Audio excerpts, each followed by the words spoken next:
Are you always focusing on the next thing that has to get done? Are you mentally preoccupied with meeting your basic needs? Are you feeling like you can't rest or that you shouldn't rest because your life needs to look better? Do you feel like no matter how hard you work, you just can't seem to get ahead? Do you feel a lack of purpose in your life? Do you feel lost? Do you feel disconnected from yourself?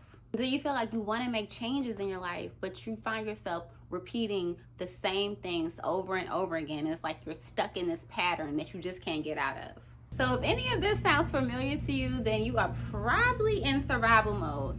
And I'm not too far removed from survival mode. So I am the perfect person to talk about this, okay? So looking at my life, I should probably still be in survival mode because I am a single mother. I only work a part-time job that puts me below the poverty line. I live in a 1-bedroom in Ward 8 of Washington, D.C. You know, there are a lot of things on the outside looking in which looks like, you know, I should be in survival mode. Like, how can I be calm? How can I be still? How can I not be in survival when my life looks so like not very put together right now? And the thing is, I have done a lot of inner work, and I used to live my life in survival mode not too long ago, and the only thing it got me was stress, depressed, hopelessness, constantly feel like I'm going, you know, on a wheel and not getting anywhere.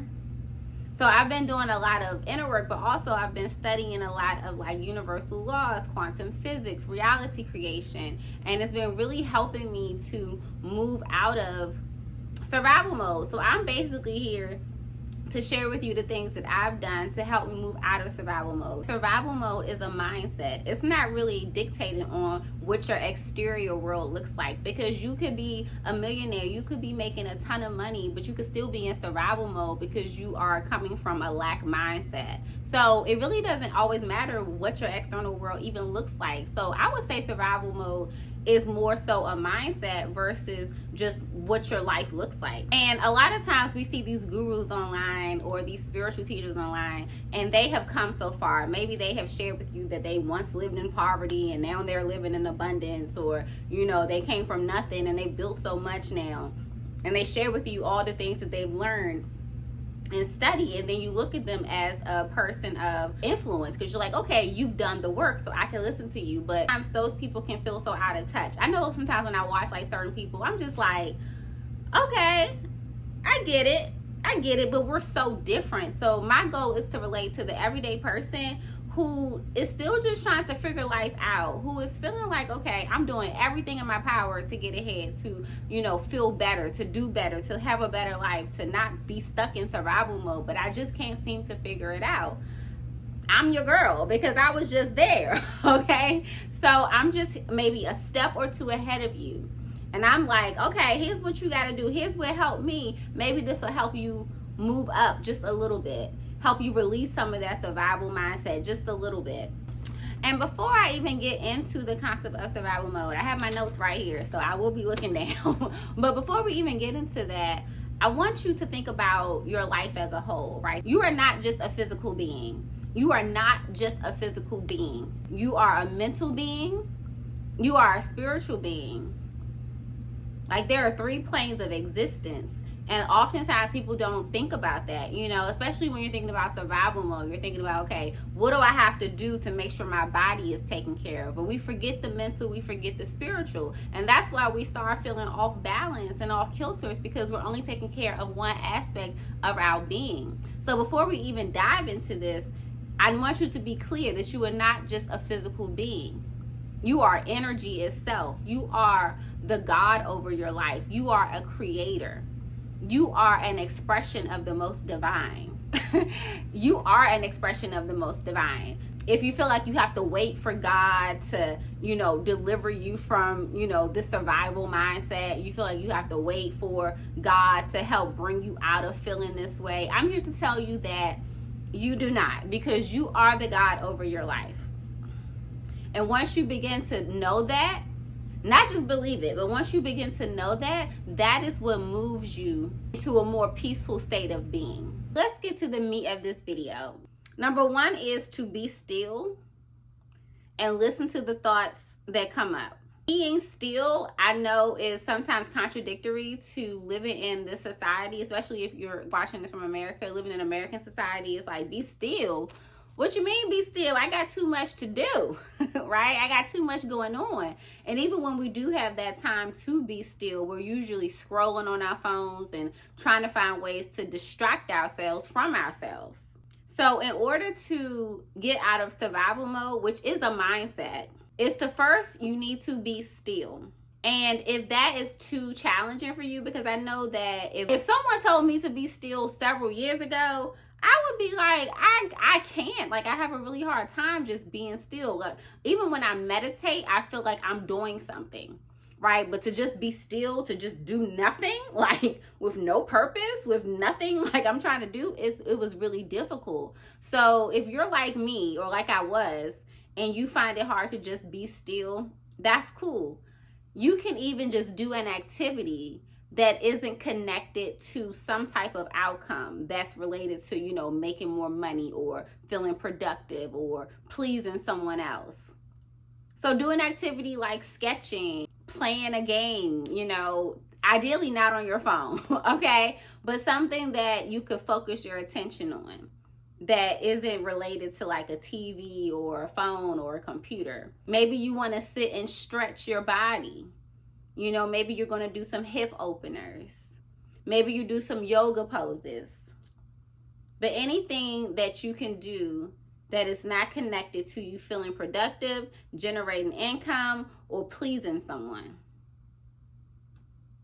Just something that brings you into the present moment. And when you're doing that, thoughts will come up. It is only natural. And if you're in survival mode, the thoughts will probably be popping off, okay? They're going to be just popping one after another, right? And this is gold, because this is giving you insight into the ways that you've been programmed. And we'll get more into programming later, but this will give you more insight on the things that are in your subconscious mind. And I know it may be uncomfortable to just be still or to do some kind of activity that, you know, maybe feels good to you, but you feel like you're not really doing anything productive, or you're not contributing, you know, to society or anything, right? It could feel really uncomfortable, but I urge you to push through that discomfort, because on the other side of discomfort is freedom. On the other side of discomfort is growth. On the other side of discomfort is getting more in tune to who you are. It's okay to be uncomfortable. Society has made it seem like we have to bypass discomfort. Like we have to always do things to make ourselves feel better, that we can't feel uncomfortable. But it's important to be uncomfortable, because that is how you grow. That is how you learn. And when you are deciding to, you know, to take this journey, to do this activity, dedicate 30 minutes minimum, okay? 30 minutes minimum, up to an hour. Maybe even an hour and a half if you feel like you can, but at least 30 minutes of stillness or doing an activity that isn't connected to, you know, some specific outcome, right? 30 minutes minimum. 30 minutes. Set a timer, okay? And step number 2 is to write the thoughts that actually come up on a piece of paper.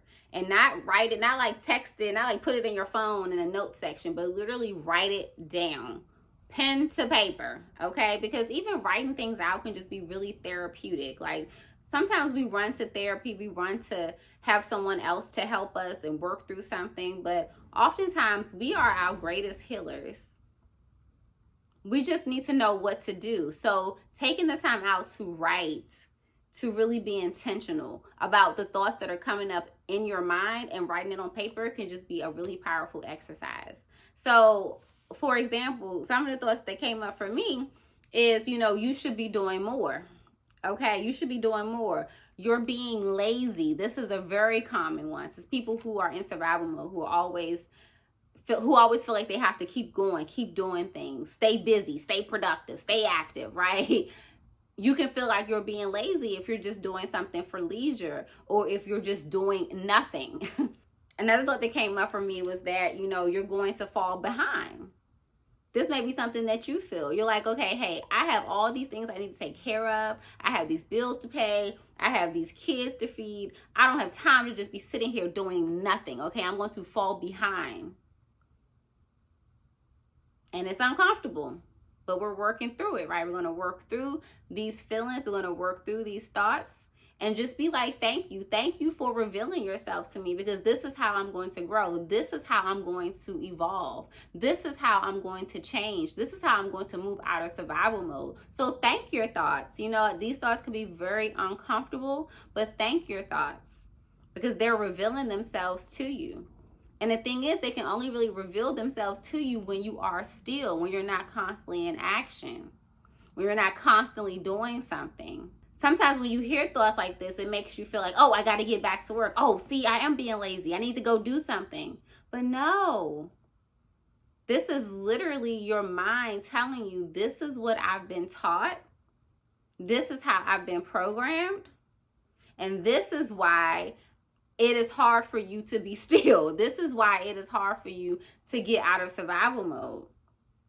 Your mind is revealing itself to you, but you have to listen. Another common thought that may pop up is, you haven't earned this. You know, look at your life. So for example, you know, like I said at the beginning of the video, you know, I work a part-time job. I am technically living below the poverty line. My check is very minimum from my job, right? And you would think that, okay, you don't have time to be still. You don't have time to be at ease. You don't have time to be doing nothing. Look at your life. You have way more you need to do. You have not earned this. You do not deserve this. But once again, okay, that is not the truth. Just because your mind thinks something does not make it true.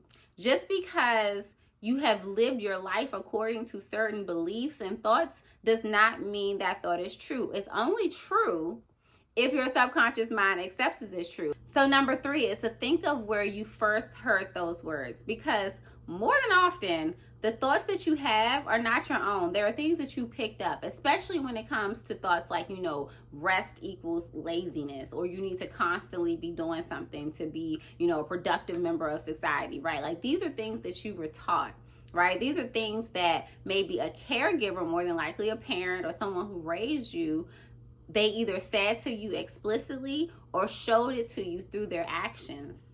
Where did you first hear these words, or where did you first pick up these messages?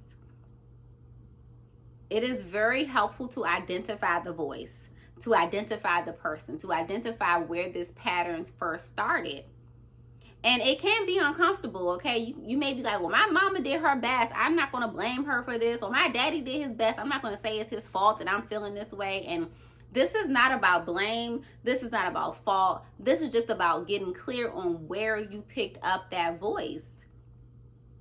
Because then once you're clear about that, you can make a choice to say, hey, do I agree with this thought? Do I agree with this belief? Do I want a new belief, right? So let's identify it first. And the thing is, this is science. The first 7 years of your life, you are in a pure state of hypnosis. You are taking in everything that your caregivers, that your community is saying to you, is doing around you. And you're basically building your identity off of that. This is not about blame. This is not about fault. This is just about being clear. This is about revelation. This is about uncovering. This is ultimately about power, because once you identify the voice and you realize, hey, that wasn't my voice, that was somebody else's, that gives you the power to then say, okay, I want to think something differently. And we're going to do that. We're going to do that very soon, because once you can identify it, you're like, I can think a new thought. I can think something different. Most times we are living off of things that we were programmed with from the ages of 0 to 7. And that goes into your subconscious mind. 95% of what you do is based on your subconscious programming. So most of the time, you're not even taking action or living a life based on what you consciously want to do. You consciously want to find peace. You consciously want to be still. You consciously don't want to feel like you're constantly in this rat race. You consciously want to do better. You consciously want to build a different life. But subconsciously, you feel like you have to stay on go all the time. You feel guilty when you rest. You feel guilty when you do anything of leisure. You feel like if it's not making money, it ain't making sense. That is your subconscious mind. And once again, those beliefs, those thoughts are not true. It's only true because your subconscious mind accepted it as true. And from 0 to 7, you can't be like, no, I don't want to think like that. You don't have that ability. You don't have that power at that age. But now you do. So now let's exercise it. You must get clear on how you've been programmed if you want to create change. If you're tired of feeling lost, if you're tired of feeling like you're disconnected from yourself, if you're tired of feeling like you know, hey, am I just put on this earth just to pay bills? You know, if you're tired of feeling that way, you have to learn how you've been programmed, because you're living your day-to-day life in the way that you've been programmed. And one of the first steps to shifting that is to become aware. And like I said, I know this can be uncomfortable. And if you have to take breaks while you do this, if you have to, you know, talk to yourself kindly, maybe rub your arm, give yourself some, you know, compassion, show yourself some love, some tenderness, do what you have to do. But you can't change what you don't uncover. You can't change what you're not aware of. And just like a little vulnerable moment here, like my dad, he worked so hard, and he still works hard. My dad has worked so hard, and I saw that growing up. Sometimes my dad would work 2-3 jobs. My dad was constantly on the go, constantly moving. He's like picking me up, you know, take me to school, go to work, take me to the babysitters, come back, go to work. Like, he's just busy. He was constantly on the go. He was constantly working. He didn't take time really to do things of leisure, to just rest, to just chill out, you know, to just, you know, hang out and relax. Like, he was sleeping because he was tired. But he showed me that you need to constantly be on, that you need to constantly be doing, that there is no time for rest. My dad always told me, like, you gotta work hard. You gotta work hard. Life is hard. Life is a struggle. You know, and I took that on. And even if I wanted to have, I would sometimes try to rest because I would be so exhausted. But then I'd be like, girl, you got all this to do. You don't have no room for rest. That was my dad's voice. That was my dad's beliefs. And my dad had been programmed. My dad saw his mom constantly doing a lot, you know, because she was a single mother. So it's like this programming that gets passed down from generation to generation. And it takes someone being like, hold up, hold a second. Hold a minute. I am not feeling this. I'm shifting the narrative. Because, like, we don't have generational curses. I know we hear that term, like generational curses. There is generational programming. You know, parents think one way, they pass it on to their kids start to think that way, they pass it on to their kids, like, it just goes down and down and down the lineage. And someone has to say, you know what, this isn't working. This is not working for me. It's okay to acknowledge the truth. I love my dad. I adore that man. And now I see him starting to rest. My dad is 69 and he is just starting to learn how to rest. I'm happy that he is starting to get it. It's a beautiful process, because another thing that my dad has always showed me is growth. Has always showed me constantly looking to be a better person, looking to grow, looking to elevate in one way or another. So he also gave that to me along with other things. But I love that my dad is finally learning how to rest, that he is learning how to be still. And I'm not taking anything away from him when I admit what happened, when I admit what he showed me. And like I said, it's nobody's fault. It's just programming. But once you become aware, like if you're watching this video, you're probably the one in your family who is really aware. You're very self-aware. You see the patterns. You see the generational programming. Like, you see things. You think a little differently from your family. You move differently from your family. You have a different perspective of your family, but You don't want to rock the boat, right? But sometimes you got to rock the boat. And a part of rocking the boat is learning to stand in your truth, is learning to reprogram yourself, to change the way you're thinking so you can change the way you feel, so you can change the way you move through life, so you can change the experiences that you have. It's okay to rock the boat. Okay? We rocking the boat together. So number 4, you are going to look back at what you wrote originally, right? The thoughts you had, and you're going to begin to challenge those thoughts. This is such a powerful exercise. Because when you start to question your thoughts, when you start to question your beliefs, then it makes them not so rigid. It makes them not so set in stone anymore. So for example, maybe one of your thoughts, like mine, was that, you feel lazy when you're doing nothing. And maybe a way to challenge that thought is, why is doing nothing equated with being lazy? Like really starting to question those thoughts, really questioning those beliefs. And this leads me to number 5. Carve out intentional time. Daily, I would say, but even if it's just 3 times a week, 1 time a week, carve out intentional time to do nothing. And like I said at the beginning of the video, if you find it really hard to do nothing, then do some type of activity that is not connected to your phone, TV or computer or any device that helps bring you into the present moment. When you're doing that, those thoughts will come up again. And now when those thoughts come up, you can begin to challenge them. Maybe some new thoughts will come up. Write those new thoughts down and then write a challenging remark to go with it. Write something that challenges it, because that is how you start to shift your narrative. That is how you start to shift your programming. That is how you start to shift out of the mindset of survival. Question your thoughts. And then make room for those thoughts to come up on a consistent basis. Because the more you start to question them, the more you say, I don't know if I'm really rocking with that, the less power it will have over your life. And then once you move from challenging those thoughts, you may create a whole new thought. So for example, I am lazy, right? When I'm doing nothing. You can replace that with, I am being productive when I am carving out time to be still. But maybe you're not there yet. Maybe you're not ready to completely replace that thought. And that's why I said challenge the thought. Because eventually you do it enough, you're going to start thinking new thoughts and you're going to be able to replace it entirely. So this is like the in-between stage. Because some people say, well, just, replace the thought. Think something new. Think something different.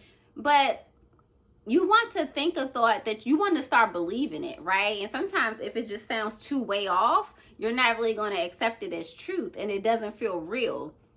So challenging it just makes it doesn't have that stronghold on you. Like I said, it gives you it starts wiggling a little bit in your subconscious until you're ready to replace that thought. You are the creator of your life. You do not have to stay in survival mode. Even if your life looks like you should be in survival mode, you don't have to be, because it's a mindset.